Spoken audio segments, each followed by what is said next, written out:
KIP Aceh Jaya telah menetapkan daftar pemilih sementara atau DPS sebanyak 68.657 pemilih. Ya, penetapan dilakukan dari hasil rekapitulasi yang dilakukan oleh petugas beberapa waktu yang lalu. Komisi Independen Pemilihan Aceh Jaya telah menetapkan daftar pemilih sementara atau DPS Pilkada tahun 2024. Penetapan ini dilakukan setelah rapat pleno rekapitulasi yang dihadiri oleh berbagai pihak dan berlangsung di salah satu hotel di Kota Calang.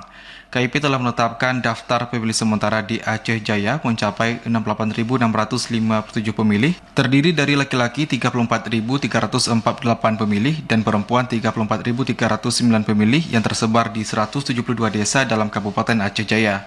Proses verifikasi data pemilih melibatkan petugas pemutakhiran data pemilih atau Pantarlih yang turun langsung ke lapangan untuk melakukan pencocokan dan penelitian atau coklit memastikan keakuratan data. Jumlah DPS yang telah ditetapkan itu disebut masih dapat berubah karena masih ada tahapan selanjutnya untuk menetapkan daftar pemilih tetap atau DPT.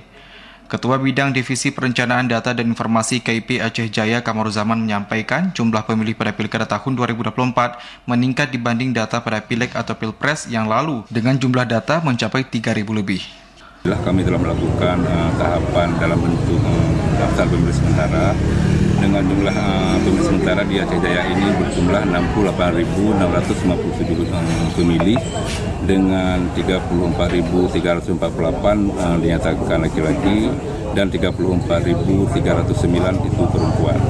Sejak dilakukan pencocokan dan penelitian atau coklit yang dilakukan petugas belum ditemukan data invalid. Data tersebut juga telah disampaikan ke pihak perwakilan calon kepala daerah serta Panwasli sebagai data sementara Pilkada tahun 2024. Dari Aceh Jaya, Musliadi TV Aceh melaporkan.